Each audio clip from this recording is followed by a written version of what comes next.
Discover where every voice finds its home. VoiceTube. මේ වෙද්දී ඉරානය විසින් හෝමුස් සමුද්‍ර සන්ධිය යළි අවහිර කිරීමෙන් පසු ඉරාන ආධ්‍යාත්මික නායකයා විසින් විශේෂ නිවේදනයක් නිකුත් කර තිබෙනවා. මොජ්තබා ඛමේනි මේ ප්‍රකාශය ඉදිරිපත් කරනු ලබන්නේ ඉරාන හමුදාවට ඔවුන්ගේ පවතිනා වූ මේ වෙද්දී යම් ආකාරයක සංවත්සරික සැමරුමක් සිදු වෙමින් පවතිනවා. විශේෂයෙන්ම ඔහුගේ මියගිය පියා හිටපු ආධ්‍යාත්මික නායක අයතුල්ලා අල් ඛමේනිගේ උපන්දින සැමරුමත් එක්ක මේ වෙද්දී මොජ්තබා ඛමේනිගේ ප්‍රකාශය තුළ තිබෙනවා ඉරාන හමුදාව බොහොම දීර්ඝ ඉතිහාසයක් තිබෙන හමුදාවක්. ඒ වගේම ඇමරිකා එක්සත් ජනපදයට එරෙහිව අපි නැගී සිටිනවා. අපි ඔවුන් ප්‍රකාශ කරනවා depose the monarchy and separate the forces. අපි සම්පූර්ණයෙන්ම කිරීටයක් වෙනුවෙන් නැත්තම් ඒකාධිපතිත්වයක් වෙනුවෙන් කරන මැදිහත් වීම් වලට දැඩිව පෙනී ඉන්නවා. ඒ වගේම ඉරාන හමුදාවන් කිසිදු ආකාරයකින් පසුපසට ගමන් කරන්නේ නැහැ. අප ඉපදුනේම අභියෝග බාධක මැද සහ අපි නිරන්තරයෙන් අපේ භූමිය වෙනුවෙන් කැප වෙනවා.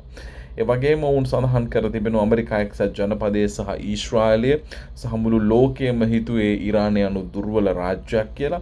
හැබැයි ඉරානය පෙන්눔 කළා තියෙනවා ඔවුන් කොයිතරම් ශක්තිමත්ද කියා. මිසයිල් සහ ඩ්‍රෝන තවදුරටත් සූදානම් ඇමරිකානු සහ ඊශ්‍රායල ඉරක්කවලට පහර දෙන්නට. ඉරාන නාවික හමුදාව සූදානම් ඕනෑම මුහුදේ අභියෝගයක් පරාජයට පත් කරන්නට. මේක ආන්දෝලනාත්මක අනතුරු වැගවීමක්. ඒ අනුව කිසියම් හෝ ආකාරයක අවසරයකින් තොරව හෝමුස් සමුද්‍ර සන්ධිය ආශ්‍රිත වුණු පැසේජ්ජකට කවුරුන් හෝ කෙනෙකු පිවිසෙනවා නම් සෙනසුරාදා රාත්‍රියේ සිට අනිවාර්යෙන් පහර දෙන බව ඉරානය විසින් මේ වෙද්දී දන්වලා තිබෙනවා. ඒක ඉතාමත්ම ප්‍රශ්නකාරී තැනකට සිදුවීම ගමන් කරලා තියෙනවා. දැන් මේක යම් සමතයකට පත්වේවියයි බොහෝ දෙනෙක් බලා සිටියත් යලිත් වතාවක් ප්‍රශ්නය බොහොම දරුණු තැනකට ගමන් කරනවා. ඉරානය සහ ඇමරිකා එක්සත් ජනපදය අතර යලිත් සටන් විරාමයට අදාළ වුණු සාකච්ඡා පිළිබඳ තමයි සංවාදයට බඳුන් වෙලා තිබුණේ. ඉරාන Supreme National Security Council එක කියනවා it received the fresh US peace proposals through the Pakistani mediators. Pakistan අතරමැදි කරුවන් හරහා නව සාමය සඳහා වුණු සැලැස්ම පැමිණලා තිබෙනවා. ඒ අනුව මෙහිදී ටෙහෙරානය විසින් ප්‍රධාන අංශ කිහිපයක් පිළිබඳ බර තැබීමක් සිදු කර තිබෙනවා. ඉරානය ප්‍රකාශ කරනවා ඇමරිකා එක්සත් ජනපදයේ සටන් විරාමය සඳහා වුණු සාකච්ඡාවලට පැමිණෙන විටදීම එහි අරමුණු අක්‍රිය කරලා කඩා කප්පල් කරලා. ටෙහෙරානය ඇක්සෙප්ට් කරනවා ඉස්ලාමාබාද් වලදී ඇමරිකානු ජනාධිපති ඩොනල්ඩ් ට්‍රම්ප් සමගින් පොයින්ට් 10ක් පිළිබඳ සාකච්ඡා කරන්න යුද්ධය අවසන් වීමට. The last round of talks went for the 21 hours non-stop. The US raised new excessive demands. අමතර ඉල්ලීම් මේ වෙද්දී ඇමරිකා එක්සත් ජනපදය ඉදිරිපත් කරමින් සිටිනවා. ඇමරිකා එක්සත් ජනපදයේ යෝජනාවන් පාකිස්තාන මීඩියට හරහා ලැබුණා. Iran is reviewing those proposals has not yet replied. තාමත් මේවට පිළිතුරු දීලා නැහැ. හැබැයි මේවා රිවීව් කරමින් ඉන්නවා.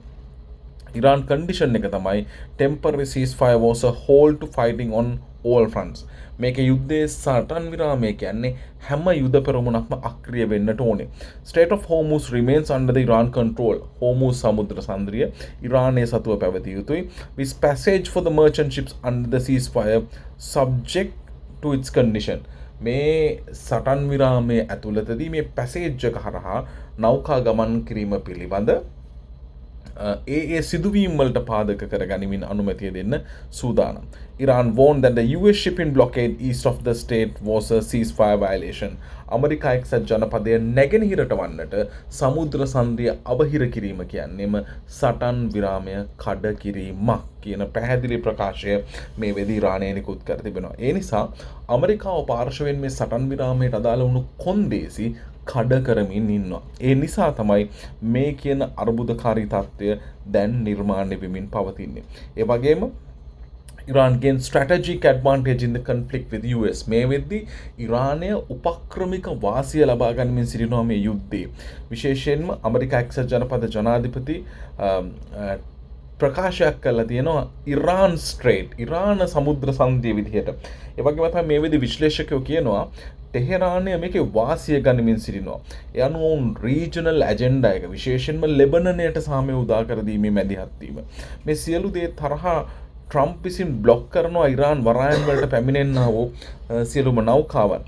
මේ සරහා බොහොම පැහැදිලි පෙන්눔 කිරීමක් සිදු කරනවා වොෂින්ටනය සමස්ත ඉරානයේ නාවිකම ක්‍රියාවලිය අවහිර කිරීමක් කරපු නිසා ඉරානයට ඊට ප්‍රතිඋත්තර සැපීමට හොඳ ඉඩකඩක් විවර කරලා දීලා තියෙනවා. ඉතින් මේ තත්ත්වය තුළ බොහොම පැහැදිලිව පෙනී යන්නේ යුද්ධය සමතයකට පත් නොවන ආකාරයක්. ඉරානය මේ සටන අත් නොහරිනවා. සහ ඇමරිකා එක්සත් ජනපදයේ ඊළඟ ක්‍රියාමාර්ගය කුමක්ද යන්න පැහැදිලිවම ඉතාමත්ම වැඩි අවධානයක් යොමු කළ යුතු කාරණයක් බවට පත් වෙනවා. මොකද මේ තත්ත්වයෙන් මේක දෙපාර්ශ්වයේම අත්හරින්නේ නැතිනම් ඒක නියත වශයෙන්ම තවදුරටත් ප්‍රශ්නේ උඩු දුවන තැනකට ගමන් කරනවා. ඒ වගේම තමයි ඉරාන් මේ වෙද්දී බුද්ධිමය තොරතුරු ඉන්ටෙලිජන්ස් මිනිස්ට්‍රි එක ඉරානයේ නිවේදනයක් නිකුත් කර තිබෙනවා. ඉරානියන් නාමිත රෝටර් US Zionist aggression මේ වෙද්දී ඊශ්‍රායලයේ ක්‍රියාකලාපය පිළිබඳ ඔවුන් දැඩි ලෙස ප්‍රශ්නකාරී තැනක සිටිනවා කියන කාරණයක් මේ වෙද්දී ඉරානයේ නිවේදනය කර තිබෙනවා. ඉතින් ඉරානය සහ ඊශ්‍රායලය ඇමරිකාව මේ තුන්කොන් සටන නතර වන්නට තියෙන ඉඩකඩ බොහෝ දුරට ඇහිරෙමින් දෙපාර්ශ්වයම තම තමන්ගේ ස්ථානය ගැන සිතමින් මේ වෙද්දී සටන දරුණු කර තිබෙන ආකාරයක් පෙනෙන්නට තිබෙන්නේ.